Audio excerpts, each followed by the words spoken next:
บทุกรถสดทุกเครื่องเกาะติดทุกสถานการณ์เกาะกระแสข่าว สนับสนุนข่าวโดยเนื้อปูก้อนแม่กลองบายน้องเนยเนื้อปูแกะสดใหม่สะอาดทำเมนูอะไรก็อร่อยโทร 0945369689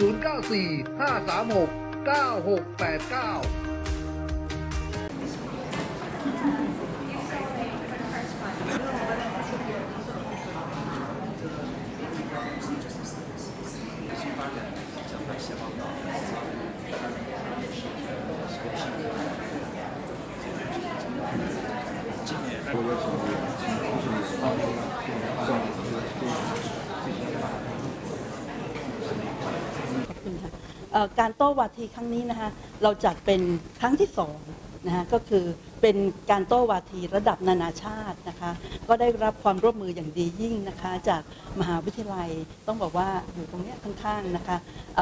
Professor ซงนะคะจาก ECNU เซี่ยงไฮ้จากที่เซี่ยงไฮ้ East China Normal University นะคะที่ช่วยกันคิดร่วมกันกับเรานะคะในการคิดโครงการนี้ขึ้นมาหัวใจสำคัญของโครงการนี้นะคะเราต้องการพัฒนาผู้นำซึ่งก็จะเป็นหัวใจเช่นเดียวกันนะคะของมหาวิทยาลัยทุกแห่งนะคะภารกิจของเราคือการสร้างปัญญาสร้างผู้นำให้เกิดขึ้นแต่ผู้นำที่ดีในอนาคตนะคะจะต้องมีทักษะที่จำเป็นสำหรับผู้นำนะคะทักษะที่สำคัญนะคะที่โต้วาทีครั้งนี้จะช่วยได้ก็คือการคิดเชิงวิพากษ์นะคะ critical thinking การคิดอย่างเชิงวิเคราะห์นะคะแล้วก็รวมถึงการจัดการเวลานะคะการตัดสินใจภายใต้เวลาที่จำกัดเพราะเวลาน้อยมากโต้วาทีมี2กลุ่มเนาะฝ่ายค้านฝ่ายเสนอภายในเวลา3นาทีเราจะคิดตัดสินใจนำข้อมูลมาใช้ในการโต้นะคะโต้ต้องเรียกว่าเป็นการโต้แย้งกันนะคะในประเด็นต่างๆได้อย่างไรนะคะและที่สำคัญอันสุดท้ายก็คือเรื่องการจัดการทีมค่ะเพราะการโต้วาทีไม่ใช่ทำเดียวๆเราทำงานเป็นทีมนะคะมี3คนต่อทีมเราจะปรึกษาหารือกันยังไงจะแบ่งประเด็นอย่างไรนะคะนั่นคือทักษะที่เราคิดว่าเราจะช่วยในการพัฒนาตรงนี้ขึ้นมาได้นะคะและสิ่งสำคัญที่ตามมาอีกข้อหนึ่งก็คือเรื่องการพัฒนาที่ยั่งยืนเพราะหัวข้อในการโต้วาทีครั้งนี้คือเรื่องการพัฒนาที่ยั่งยืนในประเด็นต่างๆในแง่มุมต่างๆอาจจะเป็นเรื่องการศึกษาเป็นเรื่องสิ่งแวดล้อมหรือจะเป็นเรื่องอื่นๆก็แล้วแต่ที่เชื่อมโยงกับเรื่องนี้การพัฒนาที่ยั่งยืนนี่คือหัวใจของอนาคตนะคะดังนั้นถ้าเราสามารถพัฒนาผู้นำที่ดีนะคะที่มีทักษะเหล่านี้ได้นั่นก็คือผู้นำในอนาคตนะคะและครั้งนี้ต้องขอเรียนเลยว่านะคะผู้จัดนะคะคือท่านอาจารย์พัทรวุฒิเนี่ยนะคะกับทาง OIA ก็มีการเชิญนะคะหลายหน่วยงานเข้ามาร่วมในงานวันนี้นะคะเรามีตัวแทนจาก UN นะคะมิสอีวอนานะคะมีตัวแทนจากยูเนสโกมีฟูลไบรท์มี British Council นะคะแล้วก็มหาวิทยาลัยที่เข้าร่วมในการโต้วาทีจากเดิมที่เรามีอยู่2แห่งมหาวิทยาลัยนะคะ2แห่งเท่านั้นคือนิด้ากับ ECNU วันนี้มีหลากหลายมากขึ้นนะคะแล้วก็วันนี้น่าภาคภูมิใจมากเราได้ทีมนะคะซึ่งจากมหาวิทยาลัยที่เป็นที่1ของเอเชียคือ NUS National University of Singapore นะมาร่วมทีมด้วยนะมันก็จะมีความเข้มข้นมากขึ้นแล้วก็รวมถึงมหาวิทยาลัยที่เซี่ยงไฮ้นะ Shanghai University of Finance and Economics มาร่วมด้วยและของไทยก็จะมีมหาวิทยาลัยหัวเฉียวนะคะในการที่จะร่วมโต้วาทีครั้งนี้จึงสนุกนะคะแล้วก็น่าลุ้นกันมากขึ้นนะคะว่าจะเป็นอย่างไรนะคะนิด้าจะเข้ามาเป็นอันดับต้นๆแบบครั้งที่แล้วหรือเปล่านะคะอย่างไรก็ตามนะคะครั้งนี้เนี่ยเราไม่ได้หวังผลแพ้ชนะเราคิดว่าเป็นการเรียนรู้ร่วมกันนะคะและที่สำคัญการที่เราจัดอย่างนี้นะคะมีผู้เข้าร่วมมีพันธมิตรมากอย่างนี้นะคะโดยเฉพาะมีตัวแทนจากองค์กรนานาชาตินั่นแสดงให้เห็นว่าการจัดครั้งนี้ค่ะสามารถสร้างแรงกระเพื่อมนะทางการศึกษาได้นะเป็นสิ่งที่ยืนยันว่าการที่เราพัฒนาทักษะของผู้นำนะคะซึ่งก็เหมือนกับการเจรไนเพชรนะเพชรดีอยู่แล้วนะทำไงจะเจรไนในทักษะที่จำเป็นสำหรับการไม่ใช่เพียงแต่โต้แย้งแล้วชนะเราไม่ต้องการชนะการโต้แย้งเท่านั้นนะคะแต่อยากให้เขาชนะอนาคตนะอนาคตด้วยอะไรฮะด้วยความรู้ด้วยภูมิปัญญานะคะด้วย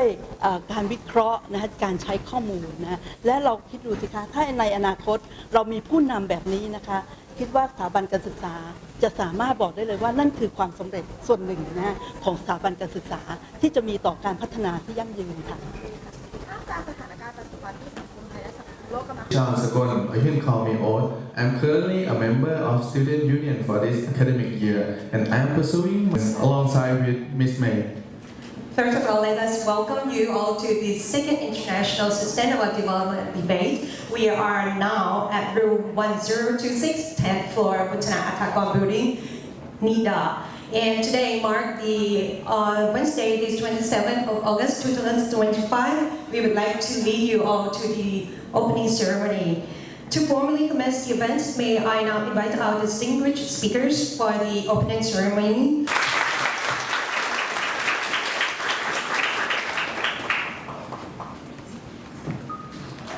Leaders, honored judge, talented debater, technical problem. All right, it's my great pleasure to welcome you to the second international debate held in celebration of NIDA's sustainable development goals and also NIDA's guiding philosophy. Remind us of our shared responsibility to build a brighter, more sustainable future. Outstanding students from East China Normal University, secondly, Shanghai University of Finance. Follows. First, to strengthen relationships between academic institutions and both the national and international levels. Second, to raise awareness of the importance of sustainable development among students and stakeholders. Third, to develop essential leadership skills for future change agents, which are critical thinking. Teams, please. I don't know. Oh, okay, yeah. Please. They fly over from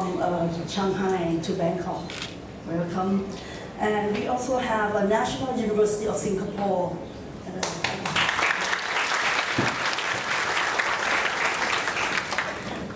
Shanghai University of Finance and Economics. Representative from the United Nations here, and UNESCO, Fulbright, and the British Council. Please give them a hand.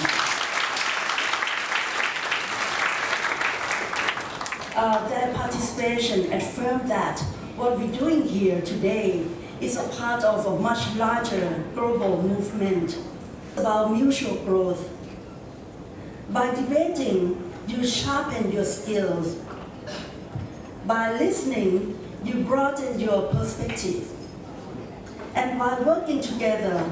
even as opponents, you prepare to lead society with wisdom and integrity. This is a part of NIDA core values. We have core value, wise, wisdom, integrity, I, S, social impact, and E, empathy. Respect and learn with open minds. May this experience not only help you, whose dedication has made this initiative possible.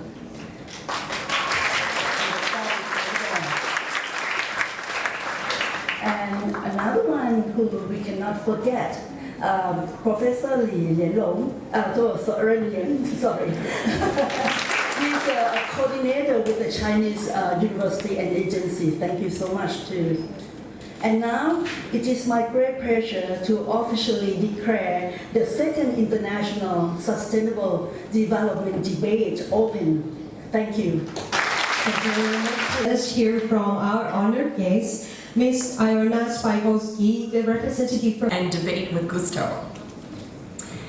Today's debate celebrates the power of ideas, and it highlights how you, as young people, are absolutely essential to advancing the Sustainable Development Goals, but also as member states and even provincially and on the local level. These global goals have been around, and I suspect they will continue even beyond the next few years. And it's really important to be able to ground our nations that are working to solve global issues across the region. And the United Nations in Thailand, that is working on together with the government for our nations in the country, has a very long-standing relationship and partnership with NIDA. Over the last 5 years, we have been together conducting a nationally representative poll to gauge sentiment across. Secretary General Antonio Gutierrez has recently reminded us nearly half of the SDGs are moving aggressive. We have lots of work left to do, and that's why today's discussion makes critical thinkers on the solutions. First, I'd like to focus in outlining the role of youth in achieving these sustainable development goals. You, as young people, are essential agents of change. You are more connected, informed, and engaged than any previous generation. You are already mapping solutions across supporting the government with the green transition. We are supporting that green transition by strong with ENA because no single actor can achieve the sustainable development goals alone. The future will not be negotiated in UN conference rooms, just like this one, in communities of which you are all members. As you step forward in today's debate, remember, the world is listening and your voice is needed. Challenge assumptions. It's a meaningful platform for the voices of young people to be heard. And gatherings like this remind us that the future of the world depends on ideas, creativity, and the energy of young people. It is inspiring to witness global citizens such as yourselves engaging in conversations on the challenges we face today, guided by the vision of the Sustainable Development Goals. But let's be honest, the vision cannot rest upon the shoulder. It requires collaboration, and most importantly, it requires all of us to work together.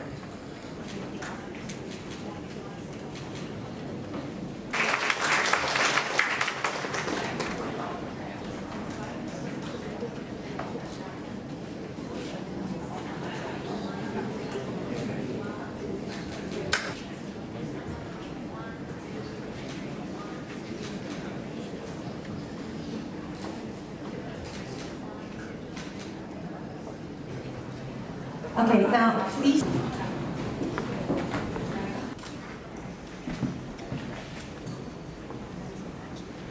Please only look into the main camera in the middle. And we look forward to witnessing their insight, creativity, and passion as they take part in this global dialogue. Ladies and gentlemen, I extend my very best wishes. So let's have a great debate. The motion in round one is the rapid development of AI technology will create more opportunities for sustainable development than it will eliminate through job displacement. So affirmative team leader from ECNU team 2, you have 4 minutes. So your time starts. How AI drives productivity, creates new industries, and lowers barriers to education and skills. Finally, our third speaker will highlight AI's role in scientific research, healthcare, and global equity while also addressing the main concerns the opposition may raise. Together, we will prove beyond doubt that the robot is capable of performing tasks normally requiring human intelligence. In other words, AI is not a futuristic concept. It's something as far as AI-powered drones for installation of Blue River technology, where AI has shown to help reduce herbicides by over 90%. It is undeniable that the advancement of AI technology would create more opportunities than it would eliminate through job displacement. Some very clear examples of this are AI-powered green offloading. But the new scientific studies have found this to have a highly significant negative impact on critical thinking. And as all of the opening speakers from the end and the president have said, there are less jobs available, less people will find it valuable to continue their education, and this will lead to less people. The opposition has mentioned a loss of jobs. However, short-term displacement is real, but long-term history has shown a net job growth. The WEF predicts 133 million new jobs versus the 75 million jobs lost. AI can change and obviously needs help. It is a new technology which must be monitored wisely. However, I believe if we come together as a society, doing so is possible and making AI become more sustainable by the day. Thank you. Thank you for that perspective. They disagree with this. And right now, most AI giants are performing massive layoffs to reduce their workforce. And AI does not need humans to develop anymore. And ladies and gentlemen, today I'm here to remind you of the simple truth. Sustainable development must never leave people behind. The perspective's visions of the future ignores today's human cost. True sustainable development, by the UN definition, means not only meeting the needs of the future generations, but for the present generations. And right now, AI is placing jobs on a massive scale. By mid-2025, more than 30,000 jobs are already cut by AI in America alone, according to the report from Gender et al. McKinsey warns this number could reach. So think about fame and multiplies that by millions of families, farmers, workers out there. Maybe in 10 years, our family is going to be... My counter argument for that is that artificial intelligence, rather than is something in which is limiting people, it is actually something in which is providing opportunity for the status quo as a whole in the first place. Well, I'd say, some people natural birth, but I reckon that at least 40% or 50% of people in this room have been to a hospital before and gotten a CT scan or an MRT scan. That counts as artificial intelligence. Prioritizing your health is saying that artificial intelligence should be done in healthcare. Therefore, are we really going to limit artificial intelligence development in healthcare just because some people are not used to it? My stance and my team's stance is that artificial intelligence should not leave anyone behind, and we do agree that sustainability should be something long-term. Therefore, artificial intelligence saves lives. It's the reason in which we're standing here right now in the first place. Therefore, our stance is that it would rather create more opportunities for people in the future if it is further developed into the world to come. Thank you. Thank you. Thank you for your clarity. That it is, sustainable scientific progress based on AI output is not possible. It starts with AI compiling our data, then we ask it to do a regression analysis. Of course it can do faster and better. Why not let just AI why not let AI interpret your results? Better yet, why not let AI just write your paper and we can all go to the beach? Right? We are losing control over the most fundamental system of human development, the scientific process. But it remains the same that all job opportunities by AI will remain high skilled. Those displaced simply cannot pivot to a new work immediately. And by the current pace of evolution of our algorithms, to 2013 Oxford research, the future of employment predicts, by the time we are re-educated, those skills itself will become obsolete and be replaced by AI. We will not simply be unemployed, we will remain unemployable. As algorithms are pushing humans out of the job market, wealth, power are becoming even more concentrated in the hands of the tiny, all-powerful elites who own these AIs, the bourgeoisie. We are seeing unprecedented levels of social and political inequality. As the argument stands, we are directly challenging goal number 8 and number 10 of the SDG, of creating decent and equitable work and reducing inequality. With this rapid proliferation of AI, we are not just equally creating damages, we may as well outweigh. AI makes this debate itself obsolete. How exactly does it create opportunities? The opposing team has clearly shown their belief in Machiavellian ethics by disregarding the immediate impact on the very real and measurable job opportunities. The ends of possible improvements in sustainable development do not justify displace some workers, but each unlocked entirely new sectors: railway, manufacturing, IT, biotechnology, AI is simply the next chapter in this story, but this debate is not about whether jobs are displaced. They will. It is about net impact, and the net impact